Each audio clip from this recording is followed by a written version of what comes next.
मित्रांनो, या घडीची मुंबईमधून सगळ्यात मोठी घडामोड सध्या समोर येत आहे। मुंबईमध्ये आणि महाराष्ट्रामध्ये पुन्हा एकदा ठाकरे पर्वाला झाली सुरुवात। महाराष्ट्राच्या ग्रामीण भागातून, महाराष्ट्राच्या शहरी भागातून पुन्हा एकदा उद्धव ठाकरे यांचा सगळ्यात मोठा निर्णय। तर ठाकरेंच्या शिवसैनिकांना प्रचंड मोठ्या जल्लोषाची संधी। मित्रांनो, राज्यात भारतीय जनता पार्टी आणि एकनाथ शिंदे यांच्या सत्तेला बडा मोठा सुरुंग। ठाकरेंच्या या सगळ्या निर्णयाने महाराष्ट्राचं राजकारण मित्रांनो बदलतंय आणि ही नांदी महाराष्ट्राला खूप पुढे घेऊन जाणार। मित्रांनो, या बातमीला आपण शेवटपर्यंत बघाल की आपल्या महाराष्ट्रात नेमकं चाललंय काय आणि महाराष्ट्राचं पुढचं भविष्य काय।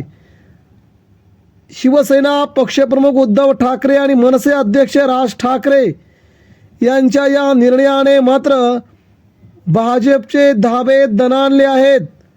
महाराष्ट्र राज्याच्या राजकारणामध्ये या संधीचा पुरेपूर फायदा आणि पुन्हा सत्तांतर, नेमकं प्रकरण काय झालंय मित्रांनो जाणून घेऊया। देश पातळीवरती भाजपची आता सगळ्यात मोठी गोची झाली असून देशात भाजप आता नको झाले असून या देशामध्ये हिटलरशाही आहे का, या देशामध्ये हुकुमशाही आहे का, अशा प्रकारच्या प्रत्येक देशातल्या शहरातून गावातून भाजपच्या विरोधात प्रचंड मोठा संताप पुढे यायला सुरुवात झाली आहे आणि महाराष्ट्रात नवीन पर्याय समोर येतोय।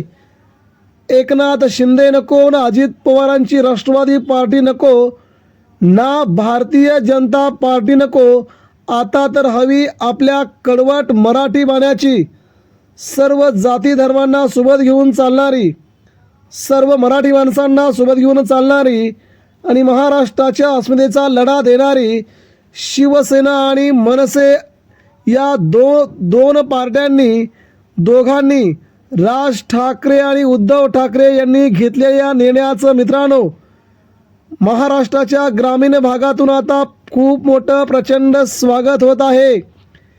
गेल्या कित्येक दिवसांपासून मनसे आणि शिवसेना दोन्ही पक्ष एकत्र यावे, महाराष्ट्राच्या विधानसभेला दोघांनी सामोरं जावं आणि महाराष्ट्राची सूत्र ठाकरेंच्या हातात यावी, मग इतर राजकीय नेते कसे सुतासारखे सरळ होतात हा बघण्याजोगा योग असेल।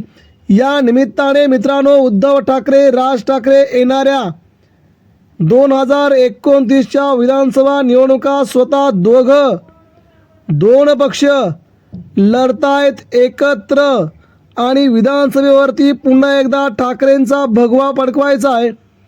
राज ठाकरे यांना मुख्यमंत्रीपदाची पहिल्यांदा संधी, तर उद्धव ठाकरे मार्गदर्शकाची भूमिका बजावणार।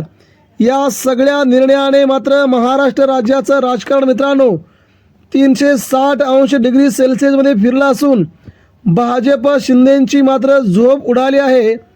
एकनाथ शिंदेंना जे नको होतं, भाजपला जे नको होतं, आता तेच करण्यास सुरुवात झाली असून उद्धव ठाकरे, राज ठाकरे यांनी घेतलेल्या या निर्णयाचं मात्र महाराष्ट्राच्या सगळ्याच भागातून प्रचंड प्रमाणामध्ये स्वागत होत आहे। मित्रांनो, या निर्णयामुळे देश पातळीवरती देखील भाजपचा घामाघूम झालेला चेहरा, केंद्रीय नेत्यांचे काढलेले वाभाडे, या सगळ्यांमध्येच मित्रांनो ठाकरे बंधूंनी पुन्हा एकदा पुकारलेला आपला हिंदुत्वाचा अजेंडा, या सगळ्या गोष्टी आता एकत्र आल्यामुळे भाजपला मात्र स्वतःची किंमत आता समजली असून देशात आपण जेवढे पक्ष फोडलेत, देशात आपण ज्या पक्षांची वाट लावली, त्यांच्या समोर आता झुकण्याची वेळ भाजपला काही दिवसात येणार असल्यास दिसतंय। पुन्हा ईडी आणि सीबीआय माझ्या ताब्यात येऊ द्या, पुन्हा भाजपला सरळ करतो असे म्हणणारे संजय राऊत यांचं स्टेटमेंट पुन्हा एकदा समोर येऊ लागलंय। एकंदरीत मित्रांनो महाराष्ट्र राज्याच्या राजकारणामध्ये ही नव्या पर्वाची सुरुवात असून महाराष्ट्रात राज ठाकरे, उद्धव ठाकरे दोन्ही पर्वाचा आता सुरुवातीला आरंभ होतोय आणि यावेळी आरंभ झाल्यानंतर सत्ता हातात घेतल्याशिवाय दोन्ही नेते शांत बसणार नाहीत। गेल्या कित्येक वर्षापासूनची ही सर्वांना हवी अशी वाटणारी मैत्री आणि आता एकत्रित निवडणुका लढणं आणि महाराष्ट्राच्या ग्रामीण भागापर्यंत दौरे जाऊन करणं ही महाराष्ट्राला लाभलेली सगळ्यात मोठी संधी आहे। त्यामुळे राज ठाकरेंच्या आणि शिवसैनिकांच्या जल्लोषाचं कारण मुंबईत सुरुवात झाली आहे. मित्रांनो, या जल्लोषाचा तुम्ही देखील जल्लोष करा आणि आपण यावरती आपल्या प्रतिक्रिया आमच्यापर्यंत पोहोचवा.